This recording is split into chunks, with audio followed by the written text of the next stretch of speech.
témoin est Bernard Latarjet. Bernard Latarjet est président du théâtre Montfort, un théâtre qu'il a contribué à faire revivre. C'est un théâtre qui était presque mort il y a quelques années. Il dirige également plusieurs organisations. Et je vais vous dire, Bernard Latarjet a un parcours très particulier. Il a commencé dans l'agriculture. Il est passé de l'agriculture à la culture.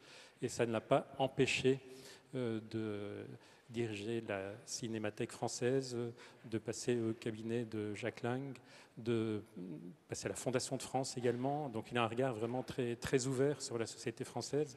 Et il a également dirigé la Villette il a présidé la Villette pendant une dizaine d'années. J'invite maintenant Bernard Latarjet à me rejoindre et à partager avec vous des scénarios d'évolution de vos métiers de la société française. Bernard Latarjet, merci beaucoup.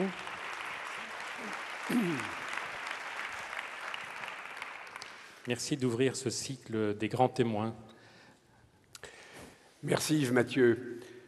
Le modèle culturel français, dont l'avenir va constituer un peu le fil rouge de ces deux prochaines journées, s'est constitué au fil du XXe siècle depuis les pionniers de la décentralisation théâtrale bien connus, Gémier, Copeau, Le Cartel, Jeanne Laurent, Jean Vilar, l'étape fondatrice de Malraux et l'accomplissement de Jacques Lang. Ce modèle culturel français repose fondamentalement sur la volonté de concilier l'exigence de création et celle de l'action culturelle. L'ambition de soutenir les auteurs et l'ambition émancipatrice de fabriquer des citoyens, faire naître des œuvres et élargir leur audience au plus grand nombre. Ce modèle culturel a peu varié au cours des années, il a peu varié depuis 1980 dans sa traduction dans les politiques culturelles. Mais le contexte sociétal, lui, a beaucoup changé. Je vais pas revenir sur des analyses bien connues, rappeler simplement la toile de fond, la globalisation économique, démographique, technique et le développement du multiculturalisme, la crise des institutions traditionnelles d'intégration sociale, l'école, la famille, le parti, l'Église, qui confère à la culture une responsabilité civique plus grande que jamais, les nouvelles technologies, avec l'avènement de l'individualisme de masse, et puis plus généralement le creusement des inégalités avec tout leur cortège de repli identitaire, de peur, de rejet de l'autre, d'intégrisme. Pendant ces bouleversements, les politiques culturelles n'ont pas toujours connu les adaptations que ces bouleversements rendaient nécessaires. La visée émancipatrice de la culture a peu à peu cédé le pas à la visée économique. Vous connaissez le discours. La culture réponse à la crise, la culture créatrice d'emplois, la culture facteur d'attractivité touristique, etc. La priorité donnée à la création et à son excellence a peu à peu laissé de côté les fonctions civiques et l'action socio-culturelle, comme on disait, n'a cessé d'être dévalorisée au motif de l'instrumentalisation sociale de l'artiste. Le succès de l'aménagement culturel du territoire, succès mondialement exemplaire, a entraîné des hausses des dépenses de fonctionnement incompressibles de l'existant, beaucoup plus rapides que les hausses des crédits publics, réduisant peu à peu les marges de manœuvre de chacun des acteurs, et notamment les marges artistiques, réduisant aussi les marges de l'État dans sa capacité à créer des politiques nouvelles en réponse aux enjeux nouveaux, enjeux urbains, enjeux sociaux, enjeux artistiques aussi. La décentralisation, si elle a provoqué une formidable démultiplication des moyens publics en faveur de la culture, a aussi affaibli le poids relatif de l'État, qui s'est dispersé de plus en plus dans un très grand nombre d'actions cofinancées au sein desquelles sa participation, la participation de l'État, devenait le plus souvent minoritaire, affaiblissant ainsi son poids, son autorité, sa capacité de décider. Alors, dans le domaine du spectacle vivant, on sait depuis le début des années 90 que l'offre de spectacle augmente beaucoup plus vite que les publics et que les moyens de leur diffusion. Ce décalage a été comblé par le régime de l'intermittence du spectacle jusqu'à la première crise de 2003. Nous sommes le pays qui crée le plus d'œuvres dans toutes les disciplines, pas seulement dans le domaine du spectacle vivant. C'est vrai dans les arts plastiques, c'est vrai dans le livre, c'est vrai dans le cinéma.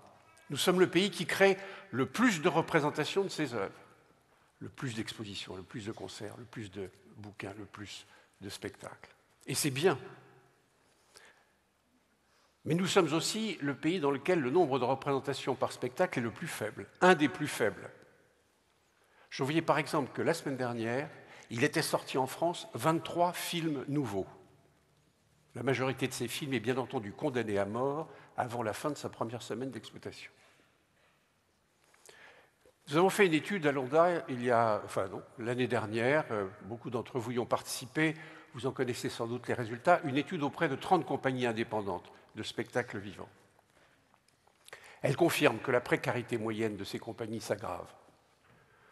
La production se fragmente de plus en plus, alourdissant, augmentant la charge de travail correspondante, le plus souvent pour le directeur de la compagnie, c'est-à-dire l'artiste, faute de pouvoir recruter les personnels administratifs appropriés, faute de pouvoir s'appuyer sur un établissement producteur délégué, faute de pouvoir s'appuyer sur un bureau de production. Cette difficulté de boucler les productions s'accompagne souvent d'une hausse des prix de cession pour compenser. Et bien entendu, ça rend encore plus difficile la diffusion. Et les résultats de l'exploitation comblent rarement ces déficits. Et comme les risques financiers sont le plus souvent à la charge de la compagnie, la situation de celle-ci ne cesse de se détériorer. Par ailleurs, le nombre de représentations n'augmente pas, par œuvre, n'augmente pas sensiblement. Les tournées restent de plus en plus rares.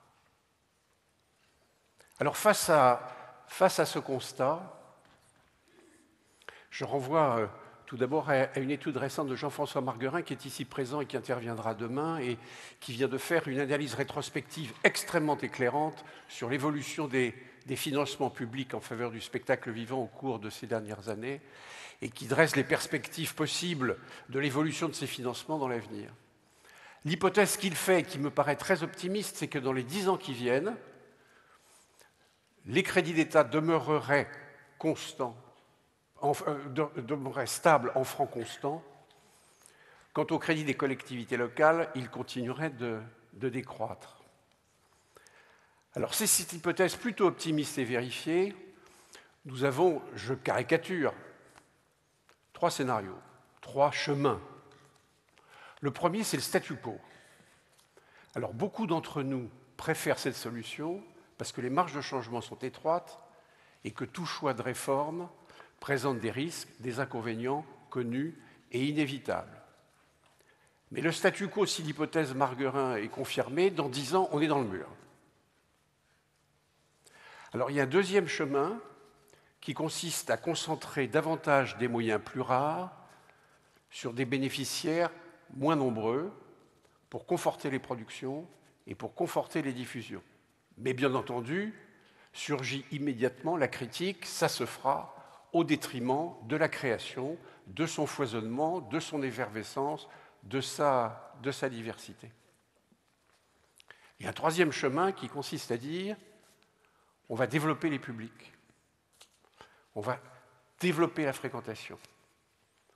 Mais là, la critique est aussi vive que celle pour le second scénario. Elle consiste à dire au nom de la fréquentation, au nom du développement des publics, on va évidemment privilégier les valeurs sûres, les programmations sans risque, au détriment de la qualité. Alors, par rapport à ces alternatives, La Villette m'a appris en 11 ans d'activité une chose. Sauver le modèle, c'est replacer au centre de nos analyses, de nos réflexions, de nos expériences, la question des publics. Cela ne veut pas dire qu'il faille substituer à une logique de l'offre artistique, une logique de la demande de spectateurs au détriment de la création, au profit de l'audimat, au profit des productions marchandes. Cela signifie qu'il faut s'efforcer d'accroître les publics pour préserver les œuvres et leur qualité, les publics et leurs exigences pour préserver les œuvres et leur qualité. Alors, on peut évoquer plusieurs voies qui sont d'ailleurs déjà en cours, largement tracées par de nombreuses expérimentations qui témoignent de leur possibilité. D'ailleurs, l'appel de Nantes, là, qui a été signé par 20 associations professionnelles du spectacle vivant et qui sera présenté demain à la ministre, témoigne aujourd'hui de cette mobilisation des artistes et des opérateurs sur cet effort. À l'égard des compagnies, il convient sans doute d'affiner les conditions d'engagement de diffusion liées à l'octroi des aides au projet. Il convient aussi sans doute de renforcer dans le même sens les règles de conventionnement.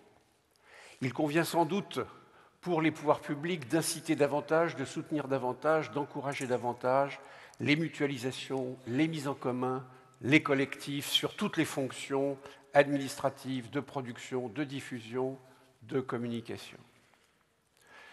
À cet égard, d'ailleurs, la journée d'aujourd'hui consacrée aux bureaux de production qui se réunissent dans un local voisin de celui-ci apportera sans doute des propositions très intéressantes et très utiles. À l'égard des scènes qui jouent dans ce travail d'équilibre entre la création et les publics un rôle central, il faut probablement renforcer, développer, systématiser des contrats d'objectifs et de moyens qui précisent davantage les conditions de partage de l'outil, les conditions d'association avec des équipes artistiques, les conditions de résidence, leurs engagements en termes de production et de diffusion, leurs engagements en termes d'action culturelle, de médiation, de prospection de nouveaux publics.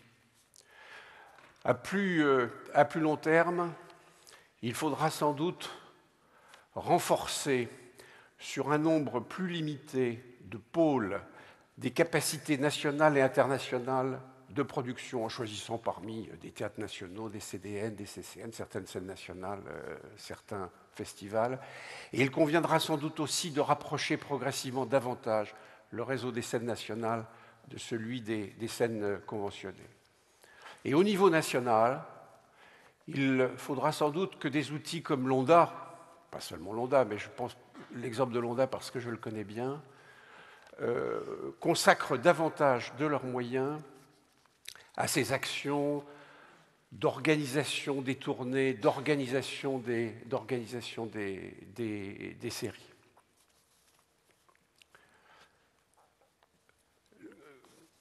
Au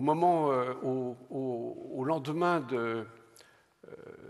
des épreuves que notre peuple vient de traverser, j'éprouve comme vous tous la nécessité de représenter par tous les moyens d'expression les valeurs qui composent notre culture et que nous partageons, et la nécessité, à travers ces représentations, de les transmettre au plus grand nombre.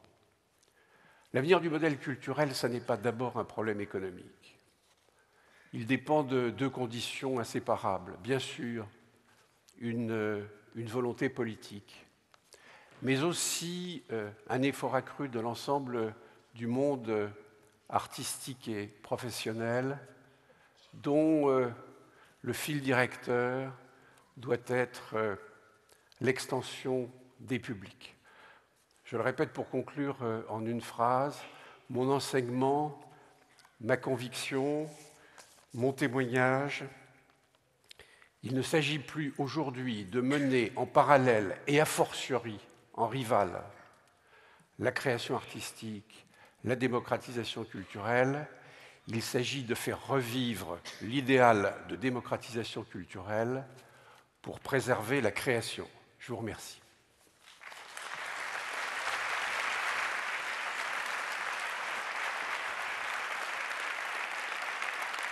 Merci Bernard Latarjet. Quand vous avez pris la direction, la présidence du Théâtre Montfort, vous avez replacé le public au centre, l'invitation que vous venez de nous faire. Alors on commence par quoi pour replacer le public au centre? C'est évidemment un ensemble. Il n'y a pas de solution miracle, il n'y a pas de recette. D'abord, je crois qu'il faut rester intransigeant sur le projet artistique et l'exigence artistique qu'on s'est fixée.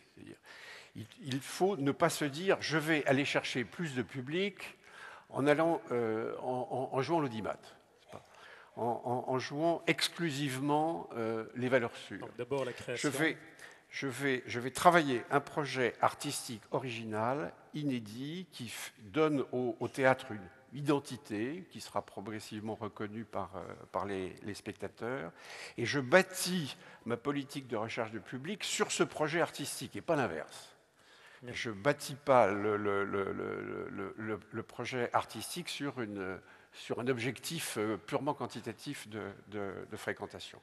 Alors ensuite, c'est tout un ensemble que les professionnels connaissent bien, hein, d'actions d'éducation, d'actions de médiation, d'actions d'irrigation territoriale, d'actions de création de relais de diffusion du projet et voilà, ça se fait dans la durée, mais évidemment, je n'ai aucune leçon. Simplement, je constate que de plus en plus, ceux qui se sont engagés dans cet effort de remise du public au centre de cette réflexion sur la filière création, production, diffusion, ont su le faire sans compromis sur la qualité de la programmation.